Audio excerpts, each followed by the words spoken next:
And on to our top story at this hour, a day after British MP Debbie Abrahams was deported back to Dubai after being stopped at the Delhi airport, a big controversy that broke out and the government responded to the British MP's charges. Republic has now accessed the rejection letter of Debbie Abrahams' e-visa, and it clearly shows that her e-visa application was rejected. This counters the claims that have been made by the British MP so far with regards to her e-visa. Remember, she had claimed that it was a conspiracy against her, and because of her views over Kashmir, the government had deliberately stopped her. But the statement that was released by the MHA, where due communication was made to the British MP even before she had taken off for New Delhi. And now all the claims that she has made so far have fallen flat, as due process was followed with regards to her visa being rejected, and it was also communicated to her. I want to cut across to Tejinder Singh Sodhi, who's joining us on the phone line. Tejinder, first up, the latest details that have come in, that her e-visa was clearly rejected. Also, the embassy has cleared that there is no arrangement for any type of e-visa on arrival in India. So even that option is completely ruled out. So in terms of all the claims that have been made by the British MP so far, all of them have fallen flat. Yes, Swesha, you rightly mentioned that all the claims which the British MP, Miss Debbie Abraham, has been making, they have fallen flat. The sources have confirmed to Republic that though her e-visa, which was rejected, but it was an e-visa for business purposes. Though she wanted to visit her family members as claimed by her, so she was having an e-business visa which was rejected on 14th of February, and the decision was conveyed to her. Though she has been lying that she wanted to visit her family members, but clearly the sources are telling Republic that her visit was aimed at some anti-India activities, and hence the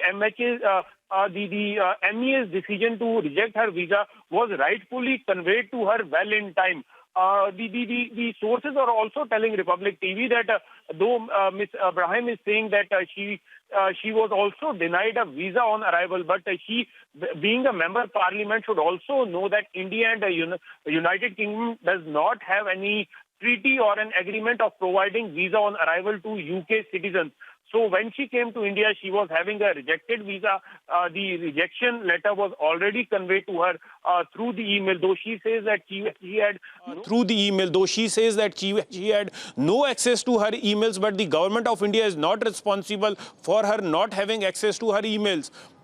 The decision that her e-visa was rejected was conveyed to her well in time before she took the flight. The being not accessing her email was not the problem of the government of India. Government of India had rightfully and well in time conveyed its decision as to her. The sources are also telling that Miss Abraham was not in the possession of a valid visa at the time of her travel to India, and she was accordingly requested to return. There is no provision of visa on arrival for UK nationals at any Indian airport, so clearly she could not get the visa on arrival.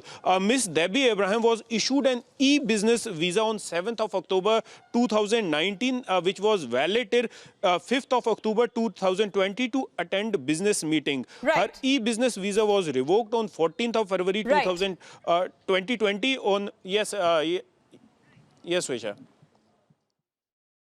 All right, Tejinder, stay on with us. Let me also bring in Anilesh, because Anilesh, you had also spoken with Debbie Abrahams, and now several claims that have been made by her have been proven wrong otherwise, because firstly, there is no provision for visa on arrival.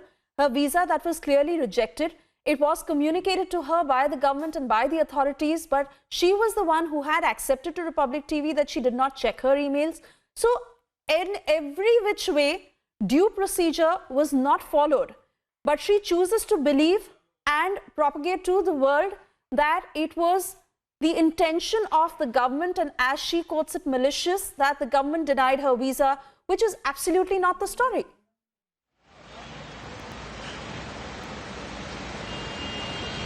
Well, absolutely, and the reason that whatever claims she has made doesn't hold water is because if you go through the entire conversation that I had with the Member of Parliament, she kept changing. There was a level of sort of a certain degree of inconsistency as far as the answers were concerned.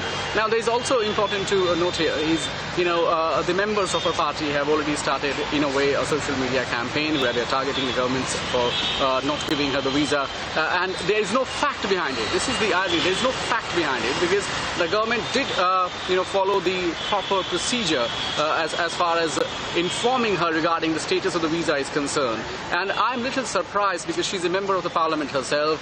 She fought election recently. It was revolving around the issue of immigration. I'm sure she at least would have the basic knowledge as to how the immigration system works in a sovereign nation. You have to take prior permission, and if a country wants to inform you, they would. If they do not want, they wouldn't. I mean, see, imagine, Suesha, if the government had not informed her, then she would have gone a different level and say, oh my goodness, there was completely, injustice done to me. That would also not stand according to international standards because it's completely the decision of the host country whether they want you to be inside the premises or not. In this case, however, we have been hearing from the sources within the ministry that the Member of Parliament was informed about the status of the visa, and then she was informed about that, the visa was getting rescinded. Whether she was aware of it or not are two different things. It is not incumbent upon the host country to ensure that the message is not only delivered but also being read by the minister in question, MP in question, and therefore the answers or the press release that we have seen since yesterday are completely, in a way, telling you a tale of fallacy and nothing substantial on ground. And Tejinder, I want to come back to you, especially raising the kind of points that Anilesh has also mentioned, because even if we look at the broader picture, any country across the world holds the right to reject a visa, especially when it is in national interest. No questions asked on that front. And that is just the way it functions. But this British MP who is wanting to paint a different picture altogether.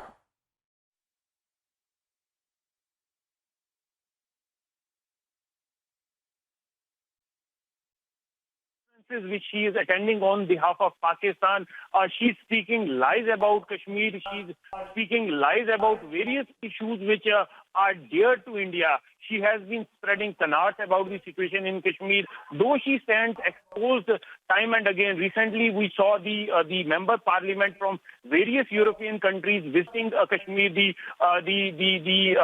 The ambassadors and high commissioners of various countries also visited Kashmir. So she stands exposed, and now when she wanted to misuse the e-business visa that was given to her, though she clearly mentions that she wanted to visit her family members, it was a personal trip. So being a member parliament, she should have known that the visa which she was holding was an e-business visa, so which was only meant to attend business conferences, which was meant to attend only business meetings. She could not go and stay with her family or her friends on an e-business visa. For that, she had to apply for a separate visa, which should have been given or rejected by the government of India, because this is the sovereign right of any nation to either reject or accept any visa application. We know that the government of India, the Ministry of External Affairs... All right, Tejinder, I'm sorry I'm having to interrupt you here, but Sriram Chaulia is joining us on the phone line. Firstly, Sriram, your view on this entire story and the kind of developments that have unfolded, since last night, of the claims that were made by Debbie Abrahams and the clarification that was given by the government. Clearly, in all of this, due procedure was not followed, and Debbie, who wanted to paint a certain picture against the government, and that intention is very clear. Well, there are these radical parliamentarians in some parts of the Western world who have a vested, agenda to try and tarnish our image. So Debbie Richards seems to be using this episode where she was at fault to try and generate some publicity in the Western media against us. And unfortunately, some liberals in our own country are allied with her agenda, which is to try and prevent the rise of our country. So if we are taking a sovereign decision and blocking, an obnoxious person who is opposing our core national interests, every country has a right to do that, right? So, and secondly, anyway, she was in violation of, immigration rules. So I think what do they want us to become a banana republic and to basically throw open our doors to all our enemies? We can never accept that, you know. They don't do it. Most of these Western countries prevent immigration, even travel for, you know, conference purposes or for short-term visits to many people from around the world. And they have some strange criteria to exclude people. We have valid criteria, objective criteria, one which is based on rules and laws. And secondly, we have a problem with this lady, you know. She cannot just come and, spew venom against us in our own country and abuse our hospitality. Our doors are open only to those who understand India, to appreciate our rights, not those who are out here to collude with anti-nationals within our country and create a ruckus. You know, we are opposed to this kind of, misuse And you know, Sriram, of India's even after hospitality. she has been completely exposed, she had accepted that she had intended to go to Pakistan after that. She has accepted that why she was coming to India, and now after all that she has been exposed, she's again put out a tweet saying that she is a PRO human rights and social justice. She goes on to tweet that reads, and I quote, "I will always speak up for the people who are not afforded these rights, including Kashmiris on both sides of the line of control." She's really now trying to correct her side so that she doesn't look as wrong. But fact remains that that cannot be changed anymore, because her intent in this entire matter is very clear. Due procedure was followed. She was communicated that her visa was rejected. Despite that, she chose to fly to New Delhi, fly to New Delhi, and then make the kind of claims she did against the government. This is how, you know, some of the so-called left liberals in the Western world, they have an agenda, you know, and it's a clear one, and it's being exposed through this episode. They want to break laws in developing countries and then go back and lecture us about human rights and democracy. Look who they've elected as their prime minister in the UK. You know, he's a far-right politician who is opposed to immigration. And they have no, right to lecture us about who we should admit and who we cannot. We are a liberal country. We are an open country to all kinds of, forces and people. But we cannot accept these people who are working on behalf of an ideological warfare against India to come and, to slur us on our own home soil. So I think it's very clear we've made a stand. We're also sending a signal to others who intend to abuse our hospitality like this. Look what we did in this case. We'll stand up for our sovereign rights and for our national interests. And I think that is a sign of a maturing power and a rising power under Narendra Modi. So I think she has no option but to cry foul, because she has been humiliated and exposed. Absolutely. All right, Sriram Cholia, many thanks for speaking to us this afternoon.